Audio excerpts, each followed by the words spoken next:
फिर 9वां सिम्टम्स है 9th number का, डाइटमस जो होता है वो एक कोशिकीय ही होते हैं। ठीक है, जो डाइटमस होते हैं वो कैसे होते हैं, एक कोशिकीय होते हैं। लेकिन कभी कभी इनमें क्या होता है, जिलेटिन की कोशिकाएं एकत्रित हो जाती है। एक कोशिकीय होने के कारण क्या होता है, इनमें जिलेटिन की कोशिकाएं एकत्रित हो जाने के कारण क्या करती है, कॉलोनी का रूप ग्रहण कर लेती है। कॉलोनी मतलब क्या होता है, बहुत सारे छोटे छोटे जो होते हैं वो आपस में एक साथ होकर कॉलोनी के जैसा बन जाते हैं। ठीक है, कॉलोनी का रूप ग्रहण कर लेते हैं। ये जो नाव, छड़, तर्क, गोलाकार होती है, इसका जो आकार होता है वो कैसा होता है, नाव के जैसा या फिर छड़ाकार होता है या फिर तर्कू के जैसा होता है ना, और क्या होता है, या फिर गोलाकार होता है। इसकी बाहरी जो कोशिका भित्ति होती है उसके ऊपर क्या होती है, ऊपरी ढक्कन यानी इपिथिका की ओर, तथा दूसरी भित्ति जो होती है, दूसरा ढक्कन जो होता है वो हाइपोथिका की ओर होता है। क्लियर। जो डाइटमस की एक कोशिकीय जीव होते हैं वो क्या होते हैं, जिलेटिन का स्टोरेज होता है, इसमें जिलेटिन एकत्रित हो जाता है, स्टोर हो जाता है। उसके कारण क्या करती है, ये कॉलोनी का रूप ग्रहण कर लेती है, कॉलोनी के जैसा दिखाई देने लगती है। उसके बाद क्या होता है, ये इसका जो आकार होता है वो कैसा हो जाता है, नाव के जैसा छड़ाकार, तर्कुरुमा या फिर गोलाकार हो जाता है। इसमें क्या होता है, जो बाहरी कोशिका भित्ति जो होती है, उसका बाहरी कोशिका भित्ति जो होता है उसका ढक्कन कहाँ पे होता है, इपिथिका की ओर होता है। मतलब हम लोग अगर ऐसा देखेंगे तो बाहरी जो इपिथिका होता है उसके सतह पर होता है, और जो दूसरा ढक्कन होता है मतलब निचला ढक्कन जिसको बोलेंगे वो हाइपोथिका की ओर होती है। दोनों अनुजात कोशिकाओं का खुला भाग नई कोशिका भित्ति का निर्माण करता है।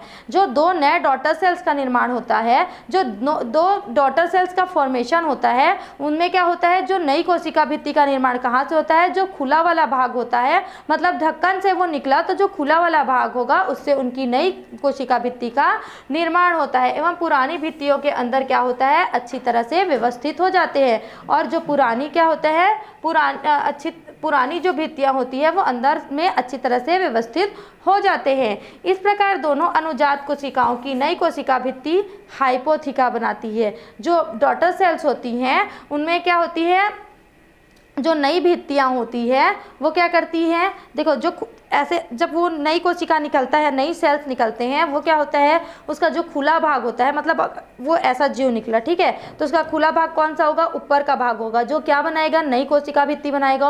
और नई कोशिका भित्ति बनाने का कार्य क्या होता है, इपिथिका का होता है। मतलब इपिथिका जो होता है वो ऊपरी भाग होता है ढक्कन का, है ना। और ऐसा अगर गोलाकार संरचना है, ढक्कन नुमा संरचना है, तो जो पुरानी कोशिका भित्ति होती है वो क्या होती है, वो व्यवस्थित होकर नीचे में आ जाती है, जो क्या बनाता है, हाइपोथिका बनाता है।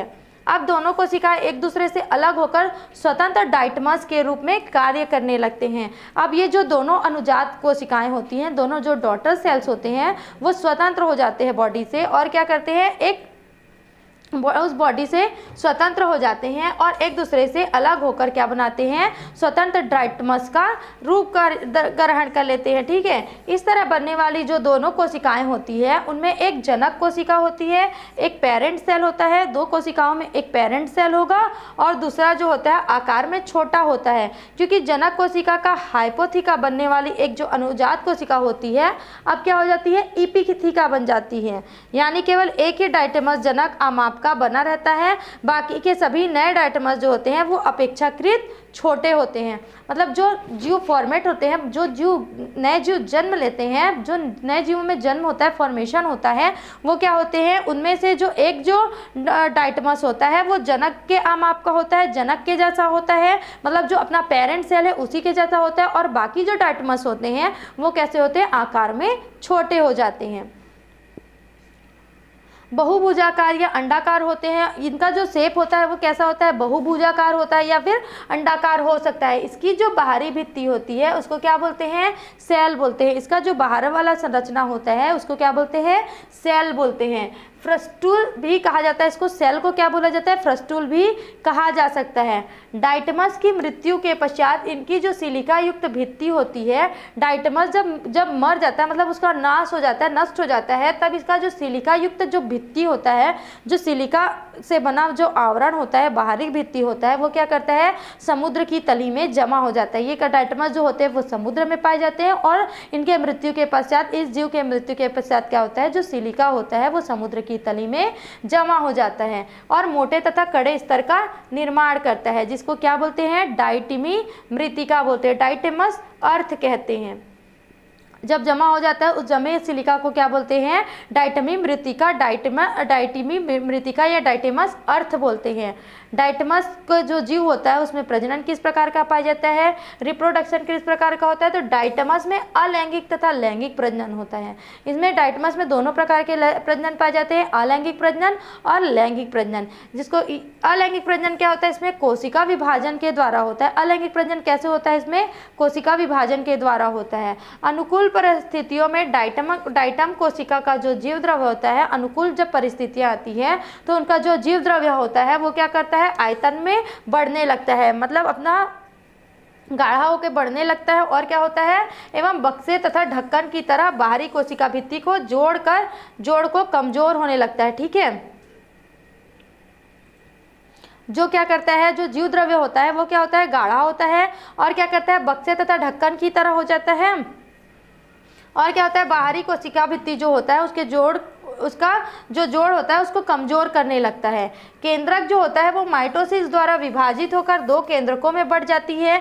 जो केंद्रक होता है उस जीव में वो क्या करता है, माइटोसिस के द्वारा दो केंद्रकों में विभाजित होता है माइटोसिस द्वारा और क्या होता है, दो केंद्रकों का निर्माण कर लेता है। इसके साथ ही कोशिका जो होती है वो द्रव्य अनुदैर्ध्य रूप से लॉन्गिट्यूडनल रूप से क्या होती है, जो कोशिका वो दो भागों में बढ़ जाती है, जिसके दोनों भाग में से एक एक केंद्रक चला जाता है। जैसे ये केंद्रक है, देखो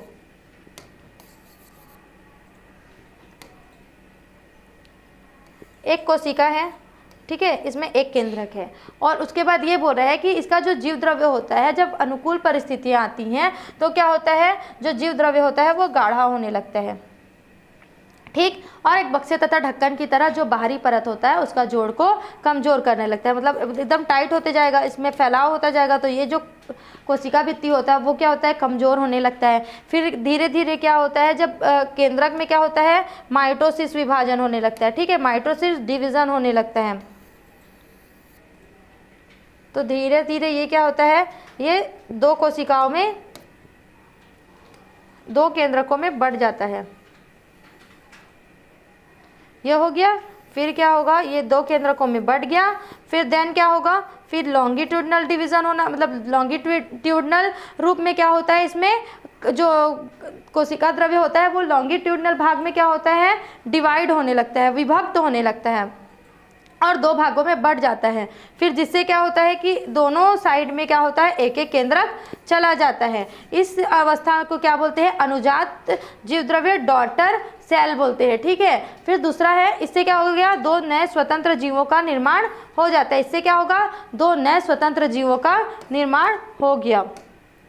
अब क्या होगा, लैंगिक जनन। इसमें डाइटमस में लैंगिक जनन भी पाए जाते हैं इनकी कुछ जातियों में। इसमें क्या होता है, निरंतर अलैंगिक विधियों के कारण प्रजनन करने के कारण छोटी होती चली जाती है। ऐसी स्थिति से बचने के लिए जो डाइटमस होते हैं वो अलैंगिक प्रजनन करते जाते हैं ना, तो वो छोटी अवस्था में आने लगते हैं और धीरे धीरे छोटे होते जाते हैं, उनकी आकार जो होती है वो छोटी होती जाती है। इससे बचने के लिए क्या करते हैं, कोशिका जो होते हैं वो लैंगिक प्रजनन द्वारा अपने प्रारंभिक आकार को वापस ग्रहण कर लेते हैं। फिर इनका जो कोशिका जो होता है वो छोटा होता जाता है, वो कुछ कंडीशन के बाद क्या करता है, लैंगिक प्रजनन प्रारंभ कर देता है। और लैंगिक प्रजनन होने के कारण क्या होता है, वो आकार को वापस से ग्रहण करती है। इस क्रिया में क्या होता है, जो डाइटमस की कोशिकाएं होती हैं वो एक दूसरे के समीप आती हैं एवं श्लेष्मक झिल्ली से घिर जाती है। जो डाइटमस की कोशिकाएं होती है वो एक दूसरे के समीप आती हैं और क्या करती हैं, एक श्लेष्मक झिल्ली के द्वारा एक दूसरे से घिर जाती हैं। दोनों के जो जीव द्रव्य होते हैं वो क्या होते हैं, संकुचित होकर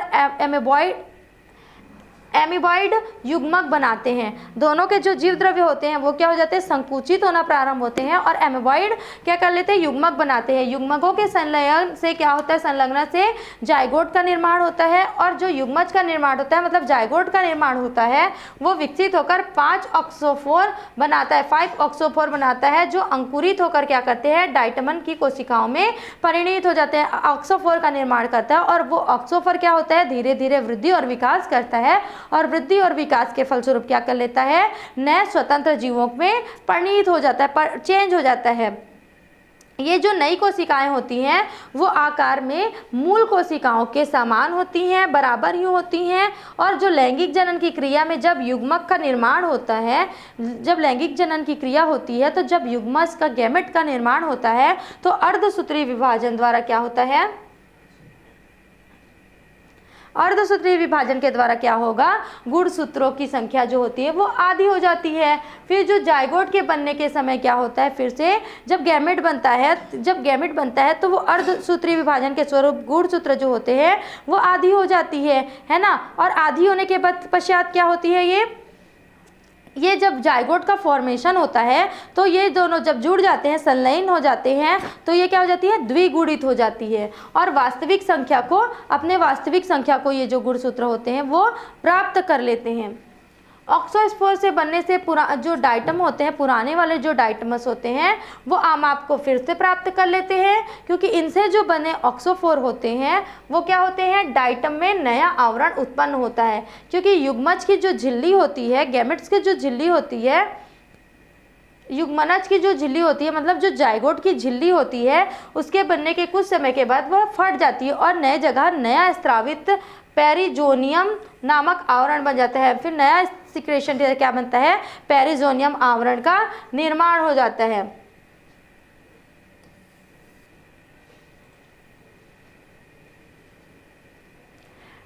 अब देखते हैं इंपॉर्टेंस ऑफ डाइटमस। डाइटमस का महत्व क्या क्या है। डाइटमस जो होते हैं वो अचल होते हैं। अचल मतलब क्या, उनमें कसाभिकाएँ उपस्थित नहीं होती है, मतलब वो एक जगह से दूसरे जगह में जाने के लिए जा नहीं सकते, क्योंकि उनमें चलन जो होता है, प्रचलन के लिए जो अंग होता है वो उपस्थित नहीं होता है।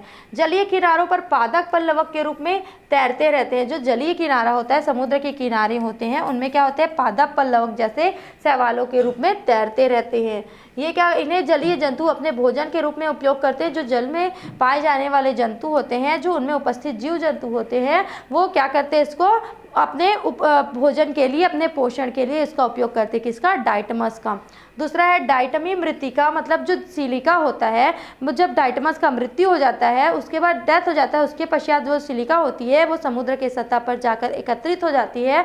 उस सिलिका को क्या बोलते हैं, डाइटमी मृतिका। इस डाइटमी मृतिका के अग्नि प्रतिरोधी होने के कारण उसका उपयोग किसके लिए किया जाता है, उच्च तापीय भट्टियों के निर्माण में किया जाता है। उसका क्या किया जाता है, उच्च तापीय भट्टियों के निर्माण में किया जाता है। थर्ड नंबर है स्थूल एवं खुरदुरी प्रकृति होने के कारण डाइटमोमाइट का उपयोग चमकाने, तेलों, रसों आदि को साफ करने व अन्य औद्योगिक कार्यों में छानने हेतु छन्नोकों के निर्माण में किया जाता है। इसका जो बॉडी होता है वो स्थूल होता है। स्थूल मतलब क्या होता है, दृढ़ होता है, मोटा होता है, और क्या होता है, खुरदुरी प्रकृति का होता है, चिकना नहीं होता है। ठीक है, खुरदुरी प्रकृति के होने के कारण इसका डाइटमस का उपयोग किस लिए किया जाता है, तो ऑयल्स को चमकाने, ऑयल्स और रसों आदि को साफ करने में एवं अन्य औद्योगिक छन्नकों के रूप में इसका उपयोग किया जाता है। डाइटोमाइट का उपयोग टूथपेस्ट तथा अन्य सौंदर्य प्रसाधनों के निर्माण में भी होता है।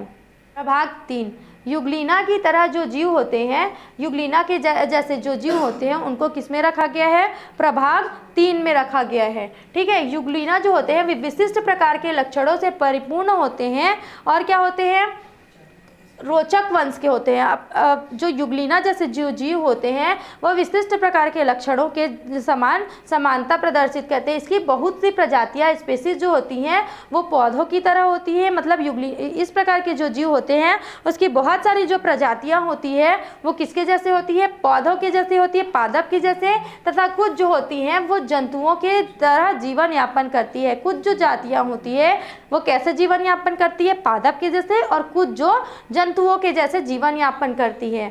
ये मुख्यतः कैसे होते हैं, मीठे होते हैं। मीठा जो जल होता है, मीठे जल वाले गड्ढे में होते हैं, पोखरों, तालाबों एवं गीली मिट्टी में पाए जाते हैं। इस प्रभाग के जो जीव होते हैं वो जो पीने का पानी वाला जगह होता है उनमें गड्ढों में, पोखरों में, तालाबों में, और किस में पाया जाता है, तो गीली मिट्टी वाले जो जगह होते हैं, गीली मिट्टी वाला जो स्थान होता है वहाँ पे इस प्रकार के जीव जो होते हैं वो प्रेजेंट होते हैं। युग्लिना जो होते हैं वो मुक्त जीवी होते हैं, है ना। युग्लिना को मुक्त जीवी बोल सकते हैं। ठीक है। ये क्या होते हैं, इसका अगर कैरेक्टर देखेंगे, लक्षण देखेंगे तो क्या होता है, यूग्लिनोफाइटा समुदाय के जो जीव होते हैं वो चल होते हैं, मतलब एक स्थान से दूसरे स्थान पर चल सकते हैं, स्वच्छ जलीय होते हैं तथा एक कोशिकीय होते हैं। स्वच्छ जल में रहने वाले होते हैं, चल होते हैं, मतलब क्या एक स्थान से दूसरे स्थान पर जा सकते हैं, तथा क्या होते हैं, एक कोशिका से निर्मित होते हैं। इनका जो पूरा बॉडी पार्ट्स होता है वो एक कोशिका से मिलकर बना होता है। इनकी जो कोशिकाएं होती है वो क्या होती है, कोशिका भित्ति रहित होती हैं, मतलब इनकी जो कोशिकाएं होती है उनमें कोशिका भित्ति नहीं पाई जाती है, लेकिन क्या पाया जाता है, इसमें प्रोटीन की बनी एक लचीली क्या पाई जाती है, प्रोटीन से बना एक लचीली तंतुवत झिल्ली होते घिरा होता है, जिसे क्या बोलते हैं, पेलिकल बोलते हैं। ठीक है, ये जो बॉडी पार्ट्स होता है इसका कोशिका जो होता है एक कोशिकीय जीव होता है, इसमें कोशिका भित्ति नहीं पाया जाता है, लेकिन प्रोटीन की भी बनी एक झिल्ली पाई जाती है, एक संरचना पाई जाती है, जिसको क्या बोलते हैं, पेलिकल कहते हैं। यह उसकी आकृति परिवर्तन में सहायता करता है। यह यूग्लिना को आकृति परिवर्तन में क्या करता है, सहायता करता है। ये क्या होते हैं, स्वपोषी या विषमपोषी हो सकते हैं। ये खुद से भी भोजन बना सकते हैं और अपने भोजन के लिए दूसरों पर भी निर्भर हो सकते हैं। यूग्लिना जो होते हैं वो एक सामान्य यूग्लिनोफाइट्स हैं। यूग्लिनोफाइट्स जो गण होता है उसमें एक सामान्य जीव होते हैं जो प्रकाश की उपस्थिति में स्वपोषी होता है। जब उनमें प्रकाश जब आता है तो वो क्या होते हैं, स्वपोषी होते हैं, मतलब खुद का भोजन खुद में बना लेते हैं। यदि जब उनको अंधेरे में रखा जाता है तो इनके जो हरित लवक होते हैं, हरित लवक मतलब क्या होता है, क्लोरोफाइट जो होते हैं वो क्या होते हैं, समाप्त हो जाते हैं। तीसरा जो है, प्रकाश संश्लेषी वर्णकों में chlorophyll A, B, beta carotene, lutein, neoxanthin, एस्टाजेंथीन एवं एंथेरोजेंथीन मुख्य रूप से पाए जाते हैं। प्रकाश संश्लेषी जो जीव होते हैं, प्रकाश संश्लेषी जो यूग्लिना होती है उसमें कौन से वर्णक पाए जाते हैं, तो chlorophyll A, chlorophyll B, beta carotene, lutein, neoxanthin, astaxanthin और एंथेरोजेंथीन नामक मुख्य रूप से वर्णक पाए जाते हैं। क्लोरोफिल ए और क्लोरोफिल बी जो होती हैं ये हरे शैवाल की तरह दिखाई पड़ती है, ग्रीन एल्गी के जैसे दिखाई पड़ती है। इसके अग्रस्त सिरे पर एक ग्रसिका होती है, ग्यूलेट होता है या फिर गुहिका, केनॉल रहती है ना, गुहिका या फिर केनॉल होता है। गुहिका को क्या बोल सकते हैं हम लोग नॉर्मल लैंग्वेज में, नॉर्मल भाषा में गुहा बोल सकते हैं, है ना। ये रहती है जिसमें क्या होता है, एक लंबी टीन सेल कशाभिका निकलती है। ठीक है, इसका जो अग्रस्त भाग होता है उसमें क्या होता है, गुहा होता है ना। गुहा होने के साथ साथ क्या होता है, उसमें से क्या निकलता है, एक लंबी पतली संरचना निकलती है जिसको क्या बोलते हैं, टीन सेल बोलते हैं या फिर कशाभिका बोलते हैं। कशाभिका का जो आधार होता है, आधार के समीप क्या होता है, एक प्रकाश संवेदी बिंदु रहता है। ठीक है, इसमें क्या है, देखो यहाँ से आधा ये है, ये कंप्लीट डायग्राम नहीं आ पाया आपका यहाँ पे। ये यहाँ पे क्या होता है, यहाँ पे एक आधार भाग होता है ना, इसमें से क्या निकलता है, गुहा प्रेजेंट होता है, गुहिका प्रेजेंट होता है, जहाँ से क्या निकलता है, तो कशाभिका निकलता है, फ्लैजिला बोलते हैं जिसको, वो निकलता है। और उसका जो आधारीय भाग होता है, मतलब ये आधारी भाग है, यहाँ पे एक बिंदु उपस्थित होता है जिसको क्या बोलते हैं, प्रकाश संवेदी बिंदु बोलते हैं, जिसे क्या बोलते हैं, आई स्पॉट कहते हैं। इसकी सहायता से क्या होता है, कोशिका जो होता है प्रकाश की ओर अपनी गति को नियमित एवं नियंत्रित करता है। प्रकाश संवेदी बिंदु मतलब क्या होता है कि वो सेंसर होता है, एक टाइप का जो सेंसर बोल सकते हैं इसको। वो क्या करता है, जिस ओर से प्रकाश आ रहा होता है उस ओर उसको गति करने में सहायता करता है और नियंत्रण करता है उसकी गति को। यह आमाप में तरकु रूप में होता है, तरकु के जैसी संरचना में होता है। इसका जो केंद्रक होता है वो क्या होता है, मीजोकैरियोटिक होता है। ठीक है, इसका जो केंद्रक होता है इसको क्या बोल सकते हैं हम लोग, मीजोकैरियोटिक बोलते हैं। इसमें क्या होता है, खाद्य पदार्थ जो होता है वो पैरामाइलियम एवं वसा के रूप में स्टोर होता है। पैरामाइलियम या फिर वसा के रूप में क्या होता है, इसमें स्टोर होता है जो भोजन होता है, पोषण जो होता है, जो कोशिका द्रव्य में पाया जाता है। किसमें पाया जाता है? युग्लिना में जो भोजन कैसा संचित होता है, आपको क्वेश्चन पूछा जाएगा कि युग्लिना नामक जीव में जो, या फिर युग्लिना का जो प्रभाग 3 है उसमें भोजन पोषण भोज्य पदार्थ जो होता है वो किस रूप में संचित होता है? तो वसा के रूप में या फिर पैरामाइलम के रूप में संचित होता है, बोल सकते हैं आप, ठीक है। फिर होता है प्रजनन। युग्लिना में लैंगिक जनन का अभाव होता है। इसमें क्या होता है? कोशिका जो विभाजन तथा अलैंगिक जनन के द्वारा नए जीवों की उत्पत्ति होती है। जो युग्लिना जो प्रभाग होता है उसमें लैंगिक जनन नहीं पाया जाता है, इसमें अलैंगिक जनन पाया जाता है। और अलैंगिक जनन की जो उत्पत्ति होती है, नए जीवों की उत्पत्ति जो होती है वो किसके माध्यम से होती है? तो कोशिका विभाजन के माध्यम से होती है। ये कैसा होता है? ये अनुदैर्ध्य द्विविखंडन के द्वारा होगा, जिसको क्या बोलेंगे? Longitudinal division. लंबवत कोशिका विभाजन होता है। लंबवत मतलब इस रूप में लंबवत कोशिका विभाजन होता है। एक युग्लिना से 2 युग्लिना का निर्माण होता है। अगर इस रूप में युग्लिना है तो इसमें इस प्रकार का विभाजन होगा, और इस प्रकार के विभाजन से एक युग्लिना और दूसरा युग्लिना का निर्माण हो जाता है, ठीक है। यह जो विभाजन होता है वो अनुकूल स्थिति में होता है तथा कशाभिकीय सिरे से प्रारंभ होता है। कशाभिका कहाँ से निकलता है? तो यहाँ से निकलता है और इस सिरे से प्रारंभ होता है। क्लियर। और सबसे पहले कशाभिका गुणन करके 2 संतति कोशाभिकाएं बना लेती है। तो अगर इस प्रकार का है ना, यहाँ से है तो ये कशाभिका में भी डिवीजन होगा, और जो कशाभिका होता है वो क्या कर लेता है? डिवाइड होके सबसे पहले 2 कशाभिकाओं का निर्माण कर लेता है, ठीक है। उसके बाद ये कोशिकाएं बना लेती है। इसके बाद सभी अंगकों का द्विगुणीकरण होता है, मतलब डुप्लीकेशन होता है। एक अपने जैसे ही समान रचना का एक और अंग बना लेते हैं। इसके बाद जो कोशिका होता है उसमें लंबवत विभाजन द्वारा 2 कोशिकाओं में बढ़ जाती है। पहला हो गया कोशिका विभाजन द्वारा इसका युग्लिना का निर्माण हुआ। फिर दूसरा है अलैंगिक जनन, एसेक्सुअल रिप्रोडक्शन के द्वारा। प्रतिकूल स्थिति अर्थात पानी तथा पोषक पदार्थों की कमी जब होती है ना, पानी की कमी हो गई या फिर पोषक पदार्थों की कमी हो जाती है, तो युग्लिना अपनी रक्षा के लिए क्या कर लेते हैं? अपने जो जीव द्रव्य होते हैं उसको बाहर निकाल लेते हैं, या फिर कुछ रसायन पदार्थ क्या करते हैं? संश्लेषित करते हैं और बाहरी आवरण में, दृढ़ आवरण में घिर जाते हैं, जिसको क्या बोलते हैं? पुटी सिस्ट या फिर पुटी और सिस्ट बोलते हैं। फिर क्या होता है? जब अनुकूल परिस्थितियाँ आती है तब ये अंकुरित होकर नई कोशिका का निर्माण कर लेते हैं। लॉन्गिट्यूडनल बाइनरी फिजन ऑफ, ये कोशिका का अनुदैर्ध्य विभाजन का आपको चित्र दिखाया गया है। इसमें क्या होता है? देखो, ये जो युग्लिना है इसमें क्या हो गया? पहले मेटासिट जो केंद्रक जो होता है वो डिवाइड होगा। फिर ये जो आपका क्या बोलते हैं? कशाभिका होता है, वो क्या होता है? 2 नए कशाभिकाओं का निर्माण कर लेता है, और उसके पश्चात वहीं से डिवीजन शुरू होता है। फिर जो बाकी सारी अंगें होती हैं वो क्या कर लेती है? डुप्लीकेशन कर लेती है, स्वद्विगुणन हो जाता है, उसमें अपने ही जैसा कोशिका अंग का निर्माण कर लेते हैं। फिर क्या होता है? ये पूरा जो युग्लिना होता है 2 भागों में बढ़ जाता है, और 2 भागों में बढ़ने के पश्चात 2 नए युग्लिना का निर्माण कर लेता है। इसके पश्चात क्या होता है? प्रभाग 1, प्रभाग 2 और प्रभाग 3 के सारे जीवों के लक्षण, जनन और पोषण विधि के बारे में हमको पता चल गया। अब अगले वीडियो में देखेंगे नेक्स्ट टॉपिक। सीजी शिक्षा में जुड़े रहने के लिए धन्यवाद।